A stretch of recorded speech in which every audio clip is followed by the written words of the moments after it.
bum bum bum bum bum bum bum. Bum bum bum bum. Bum bum bum bum. Hey everybody, come on in. It's time for Coffee with Scott Adams, today with extra cursing. Some people like sugar in their coffee, some people like cream. I like extra cursing. Not every day, but sometimes there are just no other words that can get the job done. We'll get to that in a moment, but first, let's do the important things.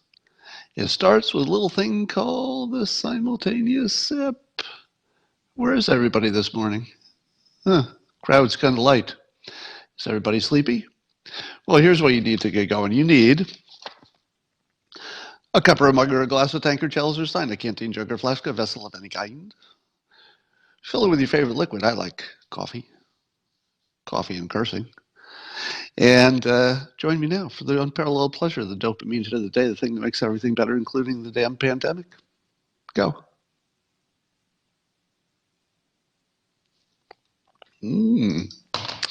I can feel our data improving every moment. So I did a little lesson last night on Periscope on affirmations. Right now, that's still live in all the places that it's live. At some point, that might move only to locals. But for now, it's available in all the usual places if you want to catch that. Interestingly, Twitter has announced that it's going to allow its employees to work remotely. I don't know what that means in terms of transition. I assume that they'll get a choice of going to the office or working remotely.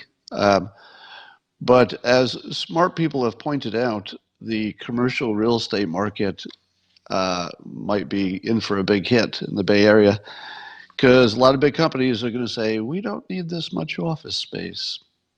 So, but that'll take a while to wind through the system, I guess. So Pelosi has a $3 trillion relief proposal. And I saw Tucker talking about it as the only people who could fund this borrowing would be China. And I asked myself, are we understanding this right? If we just print money, we owe China money? Do we print it and issue instruments which China buys? And if we do, why would they buy it? Why would they do that? Is it still better than whatever they're doing? Is it better than the alternatives? There's something about, I've got a degree in economics, and I'm looking at all this printing trillions of dollars, and I don't have a clue. I don't even have a good guess of where that ends up. Do you? Do you have any idea where that ends up?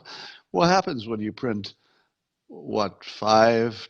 How many trillions are we going to print altogether? 6? Right. And somebody says, why only 3 trillion? Why not 6? I have exactly the same question. Because your instinct is, well, you don't want to have too much. But I say to you, who knows what's too much? If you had asked me, I'd say, well, 3 trillion is too much. 1 trillion is too much. 100 billion, yeah, we could handle that. But a trillion? No. 3 trillion? 6 trillion? Nobody knows what the limit is. Think about that. The smartest people in economics, we can't get this right within $10 trillion. Would that be fair? Would it be fair to say that the best experts in our world on economics don't really know within $10 trillion just for the United States? I'm not even talking about the globe. But for the United States, we don't know the right answer within $10 trillion. We don't know. Is there a place where you've gone too far and you can never recover? Is there a place that isn't far enough? $10 trillion, and we don't really know. We're just guessing. So that's scary. Speaking of scary, AOC is apparently going to join Biden's campaign to be on some kind of a climate change panel, which will go well until she accuses him of sexual crimes. Because the fun thing about AOC is, correct me if I'm wrong, but didn't she I think she came down a little bit harder on Biden than other people, didn't she? Am I remembering that wrong? So she's sort of dangerous to have inside the tent, but at the same time, you kind of have to because she's made herself somewhat indispensable. Done quite a good job at that, I would say. So I love the fact that that's even being talked about. But what's funnier is the fact that Biden is literally hiding in his basement. And well, here's another wonderful thing that the simulation has served up. Didn't you imagine that all we would be talking about this summer is the women that Biden was sniffing and touching and hugging and kissing? Didn't you think that he was going to be, all handsy in public, and it would just be one story after another? He's handsy, he touched her. Well, he's just Joe. That's just that way he is. He's affectionate. But the simulation delivers us the one kind of crisis that makes Joe Biden unable to touch women. How weird is that? The only thing that Joe Biden really, really needed to have a legitimate chance of winning the election, well, he needed two things. Think about this. Two things that Biden needed to win the election. Number one, an excuse not to debate. Am I right? Because if he debates, he's going to lose. Everybody knows that. So he needed some extraordinary situation to cause him not to have to debate. Delivered. The other thing he needed was something that would keep him away from touching women in public, and he got the only kind of crisis that would have that specific quality: don't touch anybody in public. What else? Can you think of anything, any other crisis? I mean, even AIDS, you can touch people all you want. You're not going to get it from a hug, right? So this is the rarest, weirdest, once ever problem that Joe Biden, who would be touching women in public and losing his race by doing it, can do it. The only two things he needed were delivered to him by a pandemic. Now, that, of course, is the reason he's leading in the polls in some of the swing states. One imagines that as we get closer, that lead will disappear. Now, my interpretation of Biden's poll numbers are that Biden is still representing a generic Democrat. In my opinion, people don't yet know who the Democrat will be. So they're just sort of keeping that Democrat vote on idle. Well, let me park my vote with Joe Biden because that's where I want it to be parked when the new car comes. So I don't think you can take anything from the Biden polls, except that it's a funny situation. Um, so in the news, we saw that Rand Paul was sort of facing off, if you want to put it in sort of TV terms, against Dr. Fauci on the question of reopening the economy and schools in particular. Fauci, of course, being a medical professional, has a bias toward making very, very sure, and I appreciate this about him, to make it crystal clear that people understand the risks. And I think he does that. So I would say that Fauci does as good a job as you can with the information that's available to let people know that it's a real risk, and I think he's done that well. So I won't take that away from him one bit. But it must be said that he has a view of one part of the world, but he's not making any claims about the economy or how that will kill people either. In other words, he's sort of silent on the part that he's not an expert on, which is how many people will die from bad economy. And I appreciate that because he's not an expert on it. But also nobody else is. The problem, of course, that Rand Paul, I think, was calling out is that if you're only talking about half the equation, you may not get the right answer. Now, I would like to break this down to you with a chart. Here's the chart that we don't have that we need. If you were truly doing a thing called managing with data, which would be different than, say, managing with, I don't know, guessing, or managing with Random chance? If you were going to manage with data, one of the things that you would need, and fact check me on this, if you're going to manage with data, you need data, right? Actual useful data. That would be sort of the minimum requirement for managing with data, to have data. Do we have it? Well, the question of when we open up comes down to the two curves, the COVID death curve, which we hope has already peaked and maybe is plateauing or lowering. And then what happens if you close the economy? Well, I would say that for the first several months, there isn't that much impact because it takes a while for any kind of a big shock to work its way through the system. But the longer you wait, this curve is going to start getting steep, and it might get steep kind of quickly. I don't know what quickly looks like, but it's going to happen.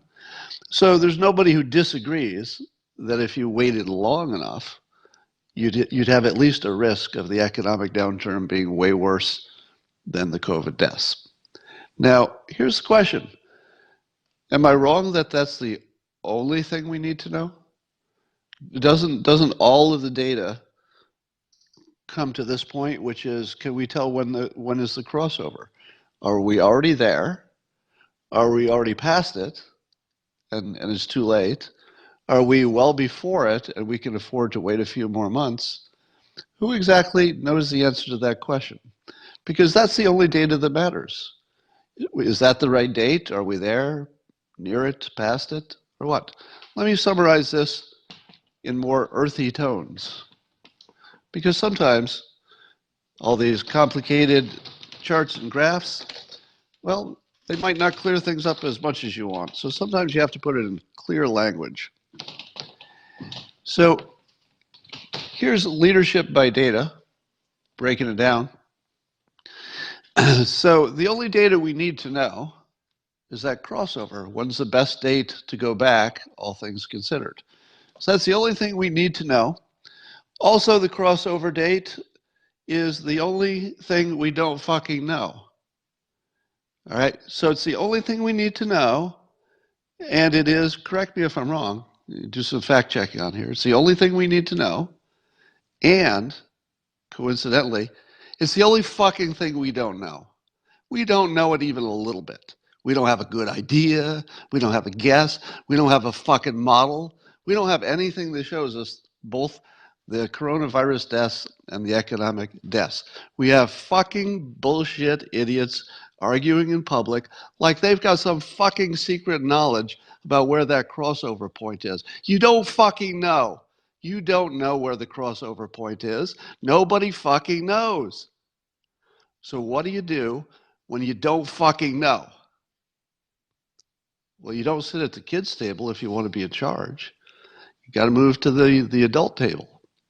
At the adult table, we can say things like, we'd love to measure with data. We don't have any fucking data that's useful. Well, we got lots of data. It's all fucking useless. The only thing we need to know is when is that date that's the best time to go back to work. Now, it might differ by region, of course, but that's the basic idea. And we don't fucking know that. Do you know why? Nobody's studying it. Have you seen a model that shows you the economic deaths on the same chart as the COVID deaths? No, you haven't seen that fucking model. If you haven't seen that, it doesn't exist. All right? Just guessing. Do you want your government to just guess on your fucking life? No, you don't.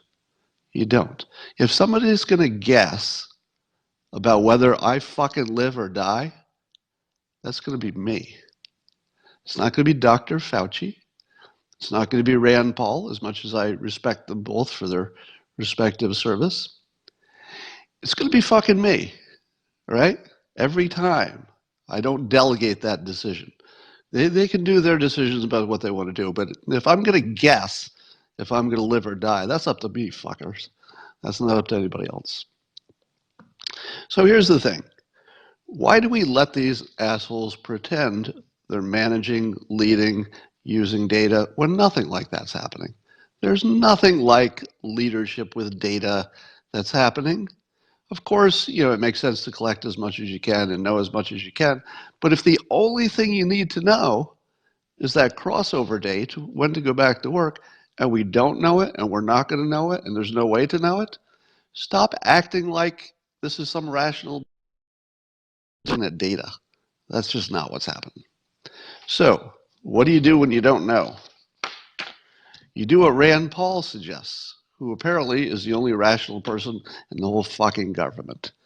Because, it's not like I agree with him on everything he says, but when he says, here's something he said that I think was completely overlooked in the coverage. I saw it in the coverage, but it wasn't emphasized.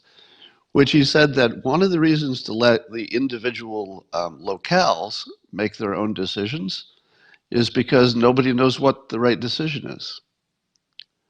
So you diversify, just like a portfolio. If you don't know what stock to buy, you buy a bunch of stocks and you hope that the ones that go up compensate for the ones that go down because you don't know. Do you know why you don't buy, if you're a good investor and you're smart and you understand investing, do you know why you don't just go out and buy one stock? Because you don't fucking know what's going to happen to one stock.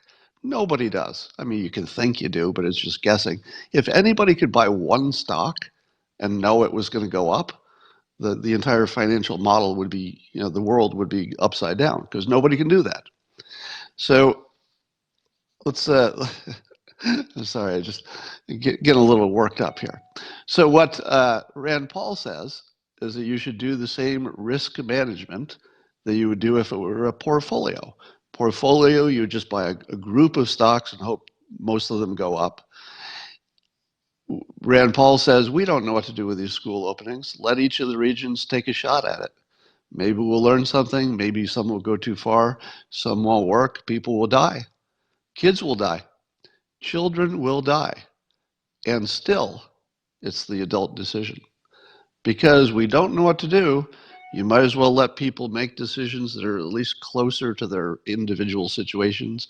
You could maybe talk to your mayor, but you probably can't talk to your president or your governor. That'd be harder. So you got to push these life and death decisions, especially when it's children. I mean, come on. Do you want your government to decide what your children live or die?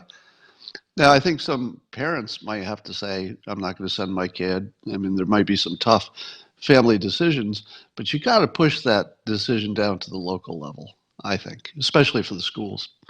So I am on Team Rand Paul 100%, but I would note that neither he nor Dr. Fauci know the right answer. But Rand Paul suggests a way that you move forward without the data. If you don't understand how brilliant that is, then you've missed the biggest story.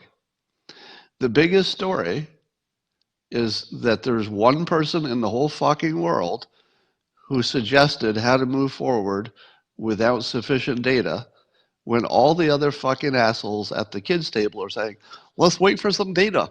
Let's not do something that's too soon and too dangerous. How many people have you seen saying, we don't want to do it too soon, but we don't want to do it wrong? Fuckers, just stop saying that. It's just what everybody's thinking. You might as well say, I've got an idea today. Let's all breathe air.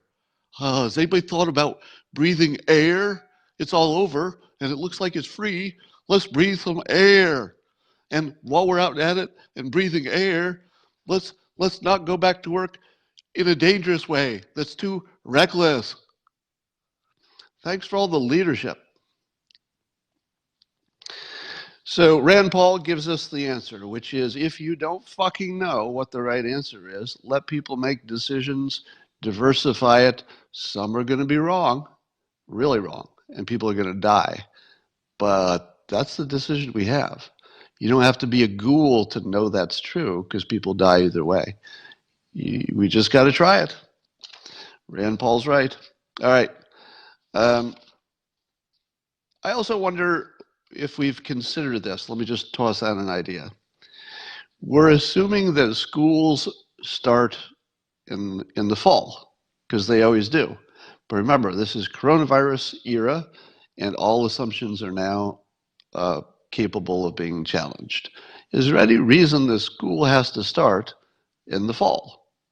For example, Why can't it start in July? Could school start in July? Wait for it, wait for it. If it were outdoors. Suppose you put up tents around the school so that you could have some people in classrooms with lots of distance, but other people would just be in the tents and also with distance, but also outdoors. Could you move classes outdoors while it's still warm? Because I don't think people are going to be doing a lot of family trips and stuff in the summer, like as normally would be the case. So, is there anything that would prevent us from using the safety of the outdoors while it's still warm? Get going, see what it looks like when the weather turns. When you hit December, or not December, when you hit, let's say, late September, reevaluate. Have we learned anything? Do we have a new therapeutic? Are we a month away from the vaccine? We'll know something by then. So I'll just put that out there. Is there a compelling reason you couldn't just spread out the campus, have some tents, teach outdoors, and start in July instead of September? Just putting it out there. All right. Uh, let's see. Looks like California State University system is already saying that they're not planning to have classes is it the full year or the fall semester? And man, that's a big one. There's one weird. Uh, I hate to look at the bright side during a crisis because it just sounds like you're ignoring the bad stuff. So without ignoring the bad stuff, we all acknowledge the tragedies everywhere. I've noticed something, and I wonder if you've noticed it. So I do leave my home occasionally to go outdoors. That's about it. So when I'm outdoors, I see other people outdoors in my neighborhood. And here's a trend I've noticed. Adults walking and or jogging or biking with what seem to be probably college-age kids that are back because of the crisis. So what I'm noticing is older children and their adults spending quality time together in a way that I just really never see normally. I mean, just the other day watching what was obviously a dad and maybe I don't know 19-year-old daughter or something jogging, and I thought, how often does that dad and that 19-year-old daughter go jogging together? How often do they go for a run? I don't know. There might be something that's happening now because if you say to the typical teenager, let's say take a typical 14-year-old, you say, who do you want to hang around with, your parents or your friends? Well, no contest, right? They want their friends. They don't want to spend a minute with their parents, except for the basics, right? But now a lot of people sort of had to spend time with their family. It was just the only option. And if it's your only option, you start feeling differently about it. And I'm wondering if this whole coronavirus situation has given people a new appreciation for their core family. Because in normal times, we're sort of a distributed species, meaning, you can go to school and you go off to your job and you've got all these different support systems. You got your government does this for you, there are coaches and organizers and stuff. So you go through life sort of just depending on this big distributed system that takes care of you in whatever place you're in, doing whatever you're doing. But then the crisis happens. What happens when the crisis hits? Go home to your family. That's it. Go home to your family. Get in that house with your family. Now, do you understand your priorities? Yeah, your priorities suddenly crystal clear. I mean, they were before, but we live this life where you don't focus on your priorities. They're just sort of taken care of. You're not thinking too much about the family structure. You're just living your life. Then suddenly the crisis hits, and boom, who do you depend on? Who's going to be buying you groceries? Well, it's not your teacher. It's going to be somebody in that house. Who's going to make sure that the lights stay on? Somebody in that house, right? So the value of the family unit in our psychic land map, I guess, just went way up. So in my opinion, the value of family probably increased, I don't know, 50%. in how we think about it. Now, one of the things that Naval said on Twitter a while ago, and I don't know if he came up with it or was influenced by somebody else, but the idea is that that you are the sum of your traumas. Now, I'll be talking about that at some future date because I don't think that's all you are. You're the sum of lots of things, but your traumas are a big part of it. And the trauma of the coronavirus is going to be a forming variable for an entire generation. So people my age, I don't know if I'll be forever changed by it. You know, at a certain age, you don't change your worldview that much. But if you're a teenager and you just went through the coronavirus situation, I do actually think it will change you. And I think that you will be changed forever. And here's the weird part, probably in a good way, because this is exactly the kind of risk, exactly the kind of thing that will toughen people up and give them a more realistic sense of the world they're living in. I feel as though this was a tremendous lesson, if you will, a bad one, but a valuable one for a lot of people. All right. So that's the good news.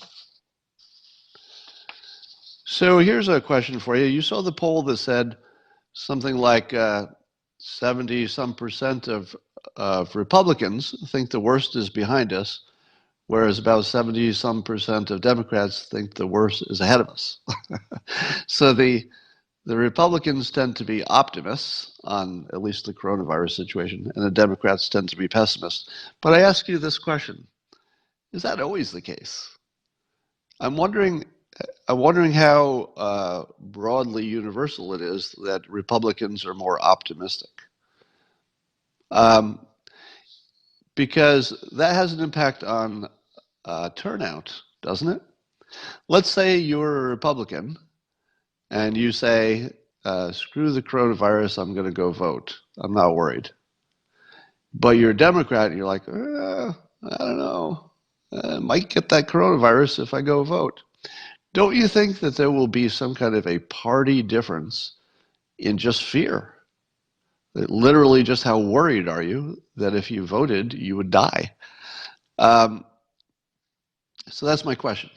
I'll bet you could measure that, and I'll bet I have a bad feeling that the election will be decided entirely by the virus. Are you feeling that too? It feels to me like this next election will not be decided by the people. It looks like it's going to be decided by the virus. Because the virus, first of all, could take out one of the candidates. I mean, if we're being honest, either Biden or Trump might not be here on election day. I mean, we have to actually look at that as a serious possibility. I think we'd be talking in the 1% range risk, but it's real.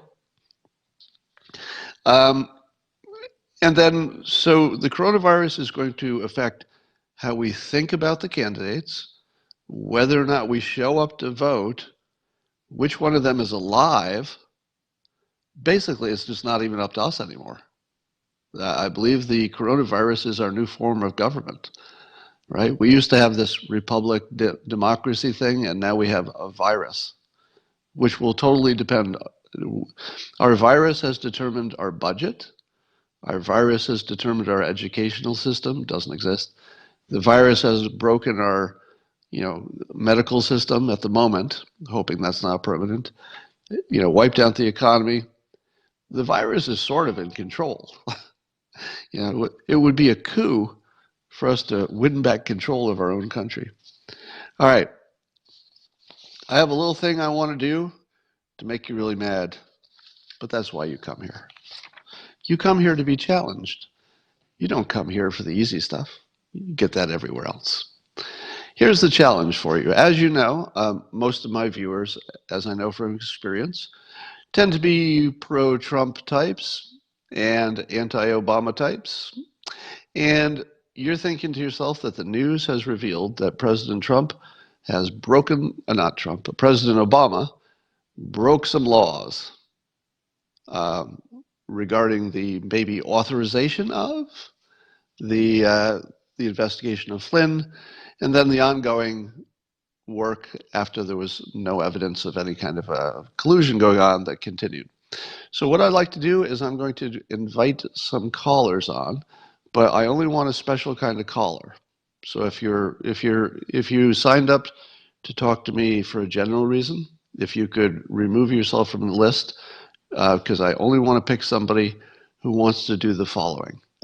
I will play the part of President Obama, and I want you to accuse me of whatever crime you think I've committed, and then I want you to see how easily I talk you out of it. All right? So I'm Obama. You're going to accuse me of some specific crime about Flynn or Russia collusion investigation or unmasking or anything. So you can accuse me any law you think I broke, and then I'll show you how easily I can diffuse it and make it go away. Because that's the part you don't want to see, right? You don't want to see that maybe there's nothing there.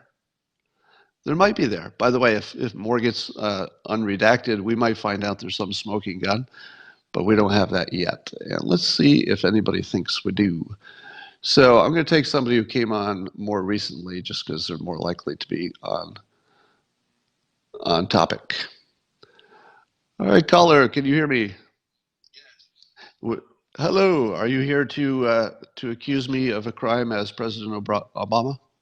Mr. President, did you surveil the candidate from the opposite party, from the adversary party?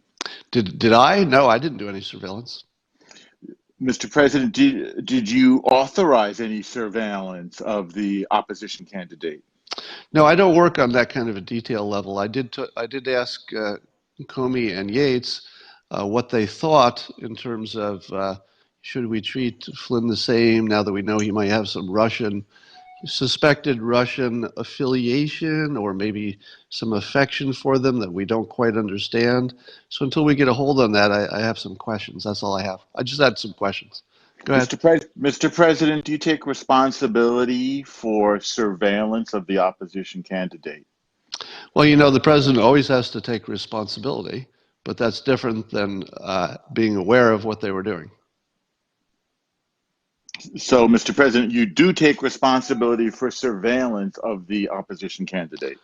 I always take responsibility for anything that happens in my administration, but it is true I was not aware of that, and nor would it be normal that I would be aware of the details.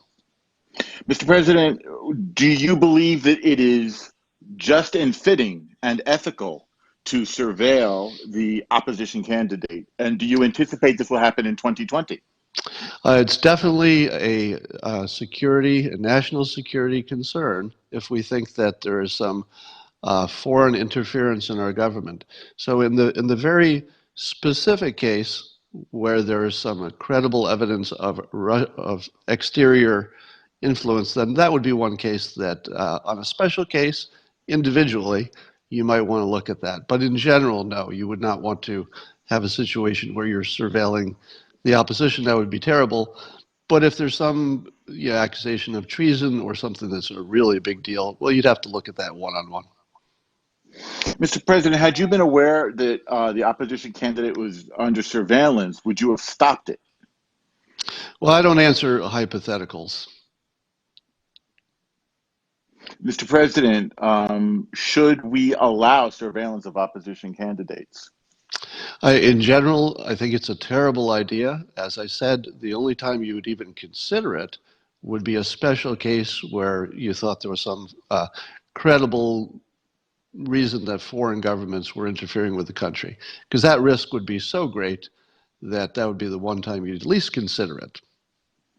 Mr. President, are you aware that top members of your administration and privately on transcripts in hearings before the Senate inquiry claimed that there was no evidence of Russian collusion by Trump, and yet they publicly declared that there was? Are you aware of these two contradictory facts?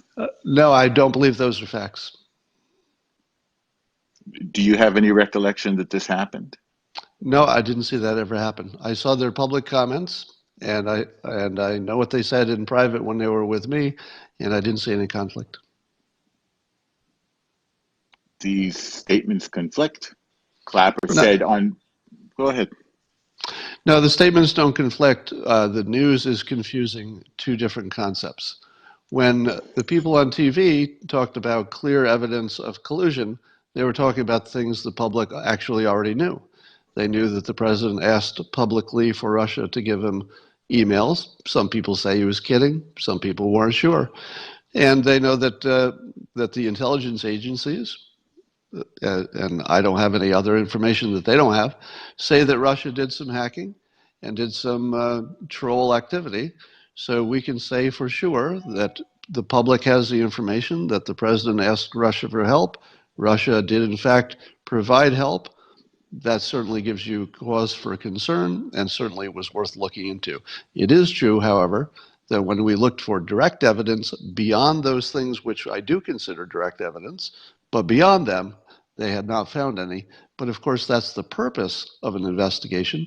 You don't do an investigation only to find things. You do an investigation to find out if there's anything to find.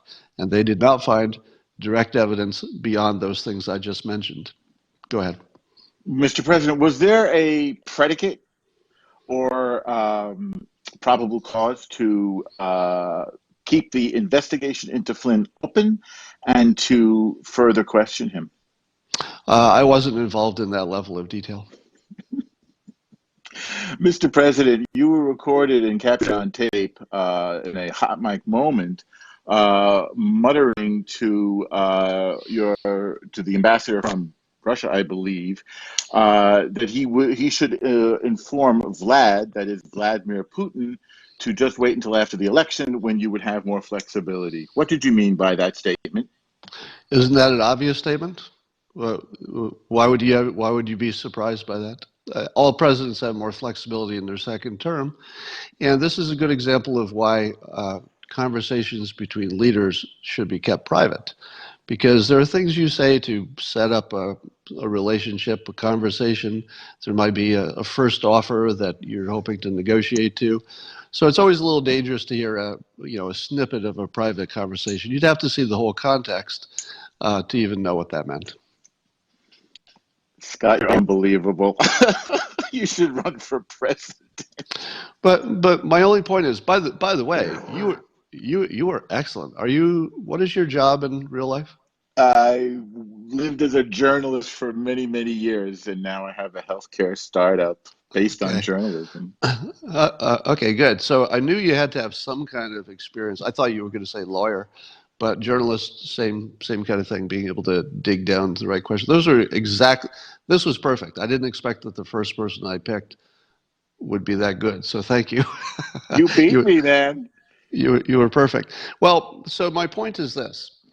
If you think that we already have enough to, do a perp walk with Obama, we're not even close. You're not even in the universe of where Obama is threatened by any of this. Could it happen? Do we smell it? Do we feel it? Like we might be just one more unredacted thing, and we're gonna get him. But could happen. I just haven't seen it yet. So I I want just to want ask to. you for a favor. Yeah. Okay. Go ahead. Teach me and teach us to do what you were teaching last night, to transform our lives with those affirmations about which I'm skeptical, but you're an intelligent guy, so I'm willing to I'm willing to try anything. Well, if you saw my presentation last night, that's all you need to get going. The second part of that is just try it and see what happens. Remember, it doesn't cost you anything. So if you don't try it, you'll never know. If you do try, well, maybe you'll still never know. You'll always think that maybe you got lucky just because you're lucky. But there's not much else to teach. Okay. Once you see that this is the technique and there's no real way to do it wrong, I get questions like, should I throw away the paper I wrote them on, or does it matter if I chant them or sing them, or none of that matters. It's simply if you can focus on this goal with whatever technique for 15 minutes a day or whatever it takes, that's telling you something. It's telling you something about your commitment to it. It's telling you something about how much you want it, and maybe setting your filters in your mind or somehow improving your filter on life. We don't know. But that's it. I'd say give it a shot, see what happens. And by the way, I appreciate this time. if you wanted more on it, read my book, How to Fail at Almost Everything and Still Win Big. That would be the sort of perfect place to see the affirmations in context of how to change your life. I'll buy the book, and I appreciate your time. Thank you so much. That was a treat. Thanks. All right. Well, that went hardly. How often does something go that well? What were the odds that the very first person I pick would be a professional with experience at asking questions of people like me? I mean, that was sort of perfect. All right. Did I make my point that if you think you're going to see handcuffs on Obama, not based on information we have, not based on anything I've seen, but it's still being reported as obvious smoking gun by the people who want that to be true. So I just put that out there. Don't assume that I want something different than you want. I'm just predicting. All right. Smell of burnt almonds. Your comments are so random, although I know what that means, of course. Yeah, if you don't have tapes on things, I've often thought that one of the superpowers that Trump has is that he doesn't use email, and I don't think he texts. And I think that there are no written records of anything that Trump has done bad. Isn't that funny? I think Trump for years has only done verbal communication. Now, you probably thought to yourself, there probably was 10 years in Trump's life where people were thinking, God, can you just send an email? Send me a text. And then he becomes president, and you realize the best thing he has going is he doesn't have a written record of anything. His opinions are not written anywhere except on Twitter where he wants you to see them. All right. Somebody said, I thought Scott set that up with him in advance. I wish I had, because I would have picked him if I knew I could have picked somebody that good. Well, I didn't pull him out of order. He was literally the most recent person who signed up to be a guest. So it wasn't. So I knew that he was there for that reason. So there was a selection element there. All right. I don't have anything else to talk about this morning. And I will see you tonight.